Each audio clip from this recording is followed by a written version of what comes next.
Good afternoon. Today's talk will be on the witches and their role in William Shakespeare's Macbeth.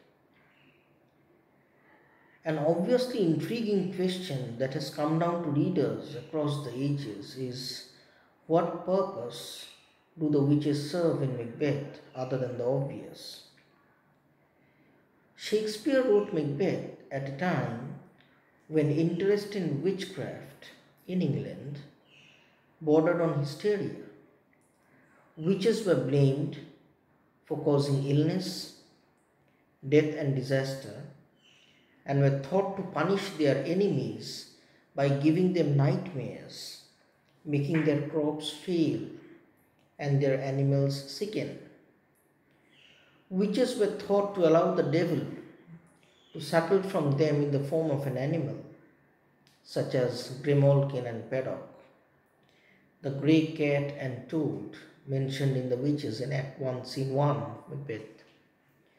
Those who were convicted were often tortured, their trials reported in grisly detail in pamphlets that circulated in Shakespeare's time in hundreds. Often, those accused of witchcraft lived on the edges of society. They were old, poor, definitely unprotected, and were therefore easy to blame. King James VI of Scotland was deeply concerned about the threat posed by witches and witchcraft. He believed that a group of witches had tried to kill him by drowning him while he was at sea, a curse that is significantly echoed here by the first witch in Macbeth. During his reign, thousands of people in Scotland were put on trial for witchcraft. In 1604, under his rule as the King of England and Wales, witchcraft was made a capital offence, meaning that anyone who was found guilty of being a witch would run the risk of being executed.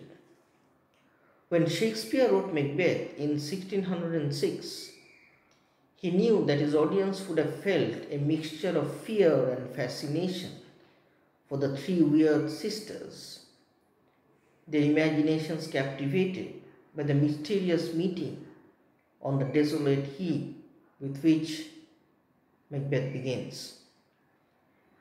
Shakespeare's portrayal of the witches in Act 1, Scene 3 draws directly on many of the beliefs about witchcraft that his audience would have held.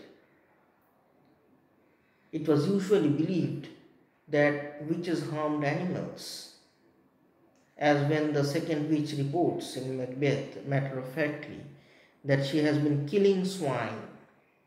Act 1, Scene 3. Sorry. Their power over the elements means that they can control the winds, raise storms, and sail in sieves. They use gruesome ingredients such as body parts. We hear of the pilot's thumb in Act 1, Scene 3 in their spells. They are also deeply vindictive. The first witch, for example, vows to make the sailor suffer simply because his wife refuses to give in to her gluttonous demand. Her reaction is shockingly and disproportionately cruel. She vows to drain the life out of him until he is quote-unquote dry as hay, and curses him with a tortuous inability to sleep, declaring convincingly and triumphantly that he shall leave a man forbid, and that he shall dwindle, peak, and pine. This is a clear example of the crime known in Shakespeare's day as mischief following anger, a punishment inflicted as a result of some kind of grievance. Shakespeare uses this passage then to demonstrate the witch's vindictive nature, leaving the audience in no doubt whatsoever as to their connection with the powers of evil. Now, when Shakespeare was portraying the witches, he was also keeping in mind usual political sensibilities with regard to witches. Throughout the play, the language used by the witches helps to mark them out as mysterious and definitely otherworldly. The witches are shown to speak in verse, but it is a form of verse that is very different from that which is used by most of Shakespeare's characters. Many of the lines in this passage are in rhyming couplets, in contrast to the unrhymed verse used elsewhere in the play. Rather than speaking in an iambic meter, as most of Shakespeare's characters do, with alternating unstressed and stressed syllables, the witches interestingly speak in a trochaic meter, with stressed syllables followed by unstressed. In addition, where most of Shakespeare's verse lines have 5 stresses, witches' lines typically, there are exceptions of course, but they typically have 4. In one scene, Macbeth's first line with witch's first line will show how she will torture the sailor, and it brings out the essential difference in the way in which Shakespeare gives a special kind of language to the witches. So when the witches say, so foul and fair a day, when Macbeth says, so foul and fair a day I have not seen, the witch replies, at another time, sleep shall neither night nor day, hang upon his penthouse lid, he shall leave a man forbid. Trochaic. These heavy stresses give the witch's speech a sense of foreboding that emphasizes their malevolence and even their unearthliness. In the first witch's lines, they make her vendetta against the sailor seem relentless, unending, vicious, and deep. At the end of this passage, when the witches chant in unison, they obviously bring in a sense of eeriness that might have even touched Shakespeare's audiences. It is also worth noting that the witch's speech is full of numbers. The first witch, she says, will make the sailor's torture last 7 nights, 9 times 9. A 7 night was a week, that is 7 nights. So the sailor will essentially suffer for 81 weeks. As the witches chant, they move thrice to thine and thrice to mine and thrice again to make up 9. Numbers again. There are further examples of the number 3. For example, in the lines, the sailor's wife mounced and mounced and mounced. And again at a different time, the first witch repeats, I'll do, I'll do, I'll do, in Act 1, Scene 1. And there are of course 3 witches. 3 is a number that is often seen as having a particular significance. In Christianity, for example, there is the Holy Trinity, God the Father, God the Son, and God the Holy Spirit. Bad luck, interestingly, is frequently thought to come in 3s. Macbeth is hailed by 3 titles, Thane of Glamis, Thane of Cawdor, and King Hereafter, and is later given 3 prophecies. When the witches concoct their famous spell in Act 4, Scene 1, they begin with 2 references to the number 3. For example, in that scene, when the first witch says, thrice the blinded cat hath mewed, second witch replies, thrice and once the hedge-wig pine. 9, meanwhile, is a multiple of 3. Therefore, 9 and 9 times 9 multiplies and reinforces the power of the number 3. We don't know for sure, but we can ask ourselves whether Shakespeare is suggesting that the witches are a kind of a Holy Trinity. We don't know for sure, but an examination on this quote can be interesting. This is also the second time that we meet the witches, and as and when we meet the witches again, they mention Macbeth, the audience is immediately anticipating a forthcoming encounter between the two. In Act 1, Scene 2, Macbeth is presented as a loyal warrior, a hero who fights valiantly on the battlefield to defend his country against invasion and treachery. Yet the association between Macbeth and the witches introduces a different side to his character. The battle referred to by the second witch in Act 1, Scene 1, could be interpreted not only as a literal battle, the battle that was raging between Scotland and Norway, but also a metaphoric battle of sorts. A battle for Macbeth's soul, a battle for the control or the possession of Macbeth's soul. It is significant, therefore, that Macbeth's first words to the witches, "So foul and fair a day I have not seen," it was in Act 1, Scene 3, echoes the witches' chant, "Fair is foul and foul is fair," from Act 1, Scene 1. Banquo soon echoes the witches too, asking Macbeth, "Good sir, why do you start and seem to fear things that do sound so fair?" This allusion is loaded with dramatic irony. While Banquo perceives the witches' prophecies as fair, the audience, that is Shakespeare's audience, is already aware things are not necessarily what they seem. Clearly, when Banquo introduces an element of doubt, too, by framing his observation with a question, the audience is almost sure that whatever they are thinking or apprehending is indeed true. The witch's paradox, which indicates that appearances can be deceiving, is central to the play and reverberates almost throughout all the major characters. Let us take, for example, Lady Macbeth in the lines, "Look like the innocent flower, but with a serpent under it," Act 1, Scene 5. When Macbeth and Banquo meet the witches, their reactions give us an important insight into their personalities.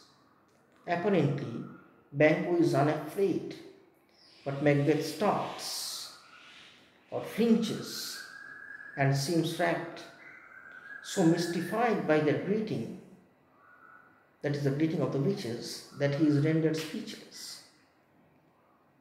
Once he has regained his composure, he challenges the witches to tell him more, but they vanish. But not before telling Macbeth that he is to become the Thane of Cawdor, a truth that immediately sets him wondering how the witch's final prophecy, that he will be the king hereafter, would come out to be true. And thereafter we see Macbeth very often losing himself in horrible imaginings that will eventually lead to the murder of Duncan. Later in the play, it is Macbeth who seeks out the witches, cementing his willingness, as it were, to give himself over, to surrender, almost on Faustian terms, over to the instruments of darkness. Although most readers would agree, at least most modern readers would agree, that Duncan's murder is a direct result of Macbeth's ambition coupled with the pressure placed on him by his wife, Lady Macbeth, Jacobean audiences, that is the audiences of Shakespeare, would have had a much different view and might have placed blame squarely on the witches as their agents of darkness. Shakespeare altered the sources he used in constructing the play to cater to this deep and prevalent belief in the occult. The following is an excerpt on Shakespeare's dramatic changes. In fact, the changes that Shakespeare undertook from the original sources with regard to the treatment of the witches. And by original sources, I mean Holinshed's Chronicles. And the changes that Shakespeare has made from the original source is usually meant, or was usually meant, to create a sense of trepidation or fear in the mind of the audience, and to take that notch of evilness or devilish nature of the witch to a further extent. Now, when Holinshed speaks of nymphs or fairies as having the capacity to either do good or evil, Shakespeare ejects out the concept of the nymphs as sources of goodness and focuses entirely on their ability to do evil, to harm others in the process. For example, in another occasion, when Holinshed illustrates the witches and tells that Macbeth chances upon them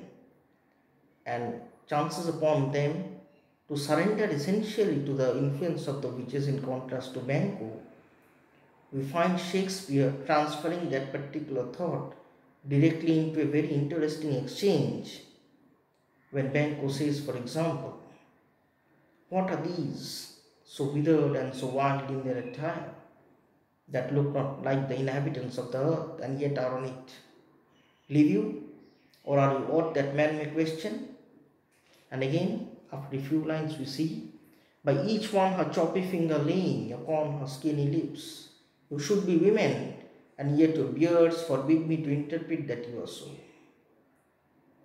Shakespeare transforms the weird sisters of Holinshed into ugly androgynous hags, and they take on a more sinister role than was assigned to them in Holinshed's chronicles.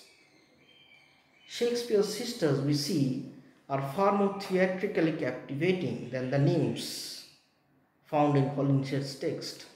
And as a guide, Shakespeare may have consulted, we don't know for sure, but he may have consulted Reginald Scott's The Discovery of Witchcraft, because Reginald Scott's book contains brilliant descriptions of witches, and it is possible that Shakespeare used some paragraphs from Reginald Scott's book in order to use it, and used it for purely dramatic or theatrical reasons. To quote a few lines from Scott's book, which has a direct resemblance here in Macbeth, "One sort of such a thing was said to be the witches, who were uncommonly old, lame, poor, sullen, superstitious. They are lean and deformed, shewing melancholy in their faces, to the horror of all that see them." So this was Scott writing in his Discovery of Witchcraft. Interestingly, Shakespeare's hags, fascinating and frightening, appeal to our interest in the demonic supernatural. Most people do not believe in fairies, obviously, but many acknowledge the presence of evil in our world. A known believer in witchcraft during the time Shakespeare was writing Macbeth was King James himself, as I told you earlier. King James was so enthralled with contemporary necromancy that he wrote a book on the subject titled Demonology. As with the dramatists' incorporation of the effects of the human conscience in Macbeth, it is probable that Shakespeare took into account his monarch's position regarding witches when he altered the portrait of weird sisters in Holinshed's work and converted the weird sisters essentially into agents of evil, thus capitalizing on the opportunity to subtly acknowledge and even please King James. Interestingly, in his Demonology, King James writes, and I quote, "For where the magicians, as allured by curiosity in the most part of their practices, seeks principally the satisfying of the same, and to win to themselves a popular honor and estimation, these witches," James says, "on the other part, being enticed either for the desire of revenge or of worldly riches, their whole practices are either to hurt men and their goods or what they possess." This King James says in the second book of Demonology. Shakespeare's reshaping of Holinshed's weird sisters performs, therefore, the thematic function of introducing a significant presence of evil with which Macbeth is confronted. The malignant hags are the primary reason for our ability to feel true sympathy for Macbeth despite his heinous crimes.